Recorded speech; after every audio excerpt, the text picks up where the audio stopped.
Hello, friends. This is Muskan from EduPlanet. I hope you all are safe and doing fine.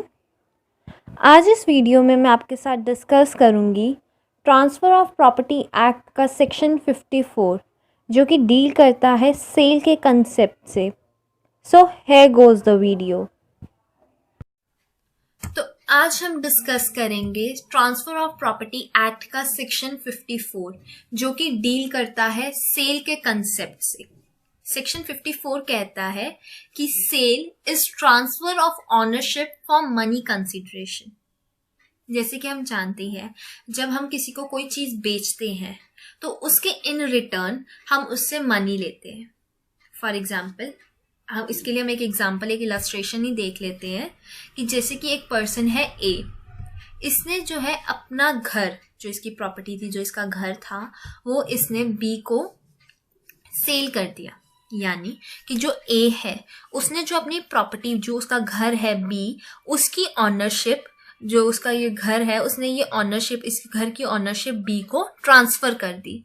In return B उसे 10 लाख रुपए देता है.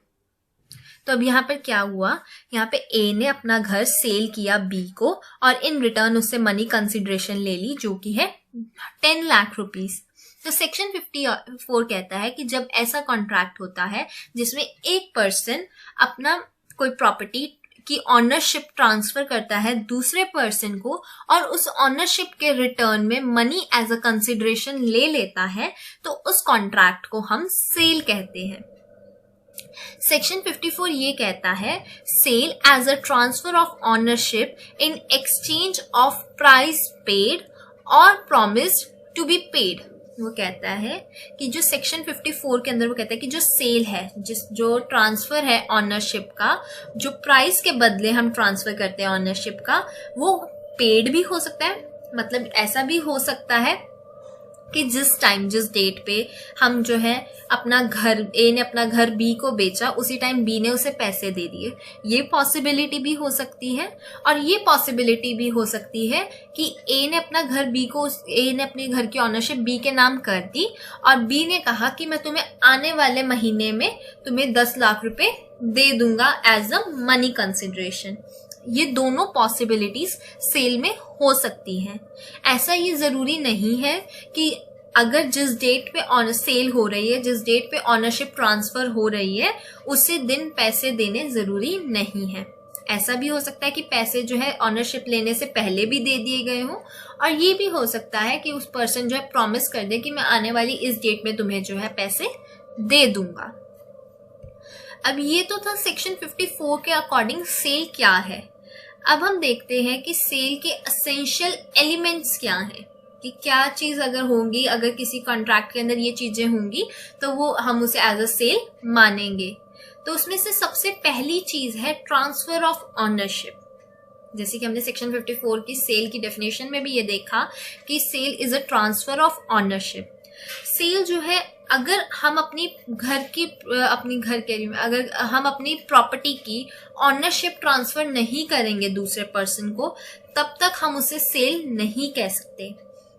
Ownership का मतलब है कि हम उसका पूरा एब्सोल्यूट इंटरेस्ट, उस प्रॉपर्टी में से जो भी एब्सोल्यूट इंटरेस्ट है वो उसे ट्रांसफर कर रहे हैं दूसरे पर्सन को. जैसे कि हमें पता है कि जब हम किसी को प्रॉपर्टी ट्रांसफर करते हैं तो उससे 3 राइट्स जो है आते हैं: right of ownership, rights of possession and right of disposition. जब हम ये तीनों ही राइट्स दूसरे पर्सन को, जिसको हम ट्रांसफर कर रहे हैं प्रॉपर्टी, उसको दे देते हैं, तब हम उसे मानते हैं कि हमने इस प्रॉपर्टी का एब्सोल्यूट इंटरेस्ट उस पर्सन को ट्रांसफर कर दिया है. और यहाँ पर ऑनरशिप का मतलब ये भी है कि जो उस प्रॉपर्टी से रिलेटेड जो भी राइट्स हैं या लायबिलिटीज हैं, वो हमने जो है उस पर्सन को, जो ट्रांसफरी है, उसको हमने ट्रांसफर कर दी है. सेल का दूसरा और सबसे इंपॉर्टेंट एलिमेंट है मनी कंसिडरेशन. जैसे कि हमने अपनी डेफिनेशन के अंदर भी देखा था कि sale is transfer of ownership in exchange of money consideration. यानी जब हम किसी को अपनी कोई चीज बेच रहे हैं, तो जब हम उसे वो चीज बेच रहे हैं तो उसके रिटर्न में हम उससे मनी लेते हैं, उसके रिटर्न में हम उस चीज की प्राइस उससे लेते हैं। जैसे कि हमने अपनी पिछली इलस्ट्रेशन में देखा था कि ए ने अपने घर की जो उसकी प्रॉपर्टी थी, जो उसका घर था, उसकी ऑनरशिप बी को दे दी, सेल कर दी, एंड इन रिटर्न उसने उससे जो है 10 लाख रुपीस ले लिए। तो जो उसने मनी कंसिडरेशन ली है वो सेल का एक बहुत इंपॉर्टेंट एलिमेंट है। अगर प्रॉपर्टी के इन रिटर्न में पैसा नहीं मिलता है तो अब हम उसे सेल नहीं कह सकते।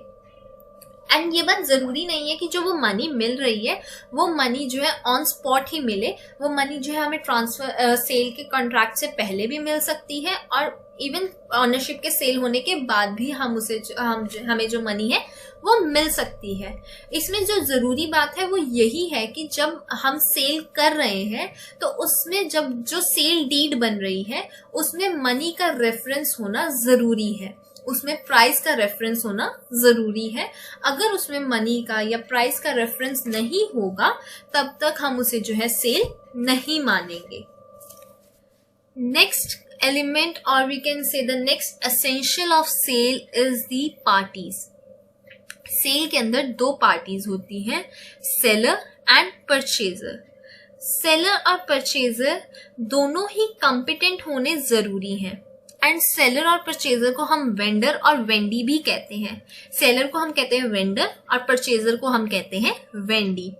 जो यहाँ पे सेलर है और जो परचेजर है ये दोनों कॉम्पिटेंट होने चाहिए on the date of sale, यानी कि जिस दिन सेल हो रही है, जिस दिन सेल का एग्जीक्यूट होने वाली है सेल, उस टाइम पर और जिस टाइम सेल डीड बन रही है उन दोनों टाइम पर जो सेलर और परचेजर है इन दोनों का कॉम्पिटेंट होना जरूरी है।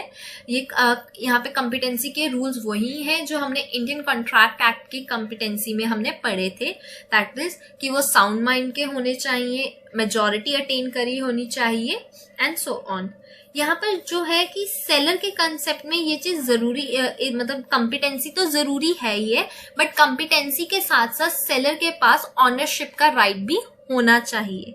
यानी कि जो सेलर है वो जिस प्रॉपर्टी को बेच रहा है उसके पास उसको बेचने का अधिकार होना जरूरी है।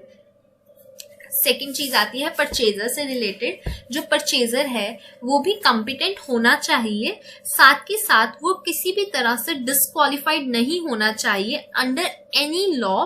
मतलब वो इस तरह किसी भी ऐसे लॉ से डिस्क्वालिफाइड नहीं होना चाहिए जहां पर वो प्रॉपर्टी को परचेज नहीं कर सकता। For an example, transfer of property act का सेक्शन 136 ये कहता है कि एक जज या फिर लीगल प्रैक्टिशनर या फिर an official of the court, जो कोर्ट के ऑफिशियल्स हैं, वो किसी भी तरह के एक्शनेबल क्लेम्स को परचेज नहीं कर सकते। अब यहाँ पर जज, लीगल प्रैक्टिशनर्स और जो ऑफिशियल ऑफ कोर्ट्स हैं इनके ऊपर एक डिस्क्वालिफिकेशन लगाई हुई है कि वो एक्शनेबल क्लेम्स को जो है परचेज नहीं कर सकते। तो सेक्शन 54 भी यही कहता है कि जो परचेजर है वो कॉम्पिटेंट होना चाहिए और साथ ही साथ वो किसी भी लॉ जो इंडिया में इन्फोर्स्ड है ऑन द डेट उस लॉ से जो है वो डिस्क्वालिफाइड नहीं होना चाहिए फॉर परचेजिंग अ प्रॉपर्टी।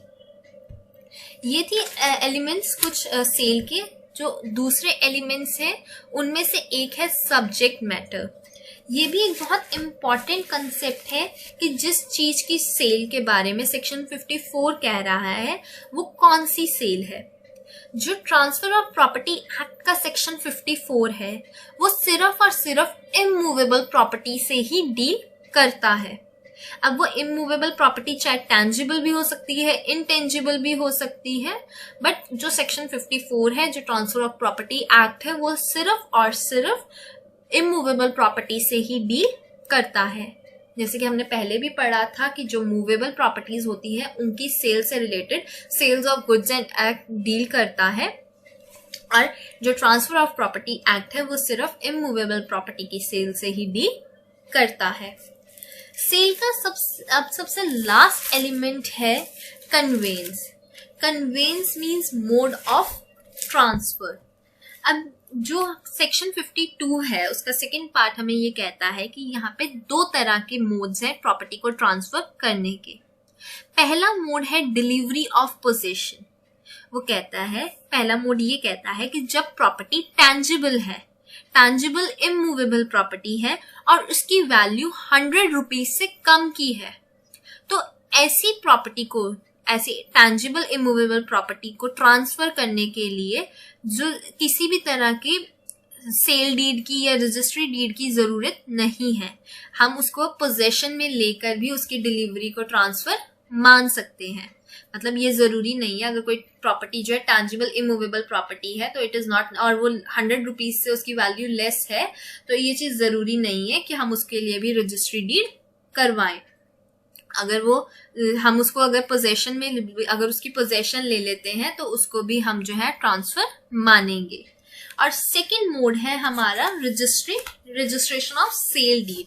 अब ये कहता है कि जब वैल्यू टैंजिबल इमूवेबल प्रॉपर्टी की 100 रुपीज से ज्यादा है, अगर टैंजिबल इमूवेबल प्रॉपर्टी है और उसकी जो वैल्यू है वो 100 रुपीज से ज्यादा है, तब वहां पर रजिस्ट्रेशन की यानी कि सेल डीड की जरूरत है, क्योंकि उसकी वैल्यू 100 रुपीज से ज्यादा है तो उसको रजिस्टर्ड कराना जरूरी है।